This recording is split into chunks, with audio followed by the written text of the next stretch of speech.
Food देखिए safety ये অফিসারের যৌথ অভিযানে কলকাতা फसाई হাজ वालों का বিরিয়ানি অভিযান চালিয়েছিল এবং তাদের কিচেন সহ अभियान তাদের है। যে খাবার সেই খাবার তারা চেক इसलिए করেন এবং कोलकाता में তাদেরকে आप काम 14 कर দিনের रहे हैं নোটিশ দেওয়া হয় যে সমস্যাগুলো সেই সমস্যাগুলো তাদের যে খাবারে নোংরা আছে কিনা লিখিতভাবে ब्रांड का নোটিশ नाम দিয়েছে। 14 দিন देखिए, তাদেরকে নির্ধারিত সময় দিয়েছে, যদি 14 দিনের মধ্যে তারা সেই সমস্যাগুলো সমাধান না করে আইনত 14 दिन পদক্ষেপ का। নেওয়ার সতর্ক বার্তা দিয়েছেন।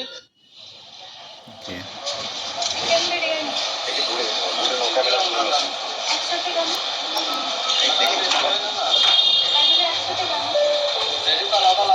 চিকেন বিরিয়ানি একসাথে কেন? তাহলে একসাথে কেন? সবাইকে ইনফর্ম করে ওটা কোথাও একটা ডিসপ্লেতে কোথাও একটা ডিসপ্লেতে লেখেননি কেন যে এখানে চিকেন আর মাটন মিক্সড করে রাখা হয়?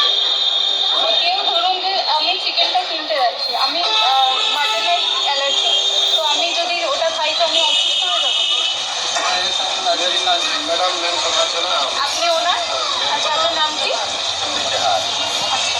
আপনাদের এগেনস্টে তো কমপ্লেন এসছে, তো ওটা নিয়ে আপনার কি বক্তব্য?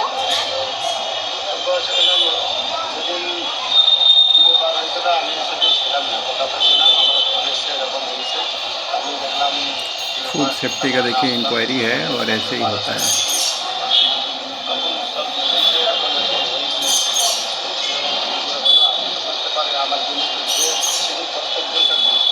সেটার আপনার আপনি যে প্রকিউরমেন্ট করেন প্রত্যেকদিন চিকেনটা মাটনও করেন সেটা দেখেন এই জিনিসটা হচ্ছে ঘটনাটা করিমপুরে একটা বিরিয়ানির দোকান হাজি বিরিয়ানি বলে, কলকাতা হাজি বিরিয়ানি বলে চালাচ্ছিল। তো এর জায়গায় ওইখানকার নদিয়ার করিমপুরের বাসীরা কমপ্লেন করেছে, হয়তো কিছু এরা করেছে বিরিয়ানির ভিতরে, বা দুটো চিকেন মাটন একসাথে মিক্স করে বানাচ্ছে, তাই বলে এই ফুড অফিসার ইনি কিন্তু ফুড অফিসাররা এখন ফাসাই ডিপার্টমেন্ট থেকে যারই কমপ্লেন আসছে তার এখানে কিন্তু যাচ্ছে। তো আপনারাও যদি বাংলায় আছেন, কাজ করছেন, তো ফুড সেফটি নিশ্চয়ই কনসার্ন রাখুন, না হলে যখন তখন হয়তো আপনার দোকানেও যেতে পারে আর বিজনেসটা বন্ধ করতে পারে। তো এবার ইনার এফএসএসআই আছে কি আছে না সেটা তো জানা নেই, নিশ্চয়ই হবে।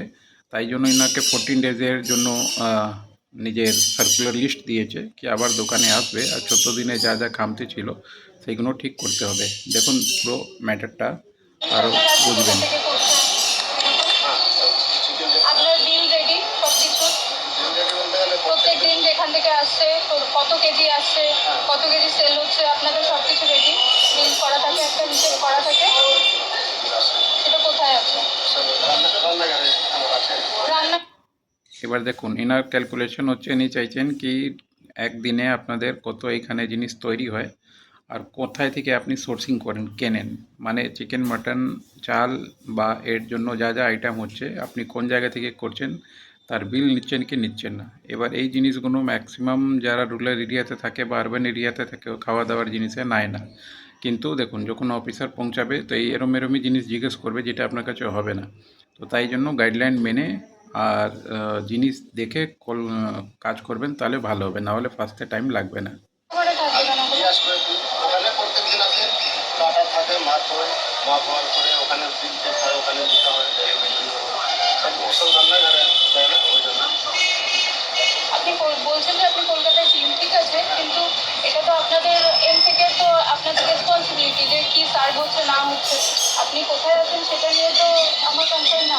সেটা অবশ্যই ওই নামে একটা কাজ ছিল বলে চলে গেছিলাম, যে একমাত্র একজনই সেটা আমি বারবার বলছি সেটা আমার কনসার্ন না যে আপনি কোথায় আছেন না আছেন, কিন্তু আপনার এখানে কি সেল হচ্ছে সেটা কি অবস্থায় সেল হচ্ছে সেটা তো আপনার রেসপন্সিবিলিটির মধ্যে পড়ে।